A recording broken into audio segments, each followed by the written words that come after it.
U.S. has pivoted away from Russia. Let's get into it. So why is it important? Why do we care? A lot happened at the UN General Assembly, but one of the most important things was the U.S.'s really big pivot towards a stance in Russia. We did a few videos on this and how we actually got here, so click on the below and just keep clicking because the story keeps going. Latest, want to break down the statements that Marco Rubio gave to the UN Security Council. Let's get into it.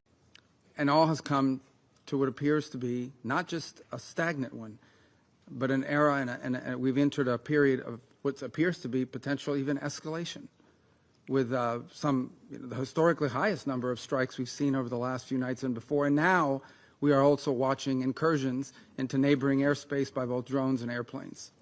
So I'm here to say to the Security Council, the United States remains as committed as it has ever been to a peaceful resolution to this dangerous conflict. But there will come a moment in which we will have to conclude that perhaps there is no interest in a peaceful resolution.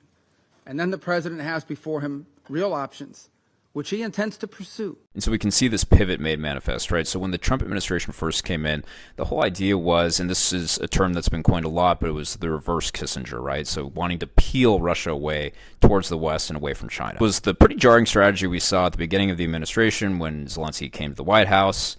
JD famously or infamously said, you need to thank us for the help and aid we've provided thus far. So these comments being made by Secretary Rubio, is the administration finally coming to the realization that Russia was never, and Putin specifically, was never interested in peace. You know, this obviously came to a head at the Alaska summit, saying, yes, we're interested in peace, we want peace, Russia wants peace, while at the same time and on the other end, bombing Ukrainian cities and civilians. So it's clear that the strategy of, hey, we can work with Russia to bring an end to the Russia-Ukraine war is dead in the water. And this is kind of seemingly like a personal offense post-Alaska summit with Trump. I mean, he's gone out on limbs multiple times, numerous times, to bring this to an end, and it's pretty much just been spat in the face of by the Russians and Vladimir Putin. Now we're likely going to see, now the administration has turned the corner on its thinking of, hey, look, we can't bring this thing to an end just by talking with Russia.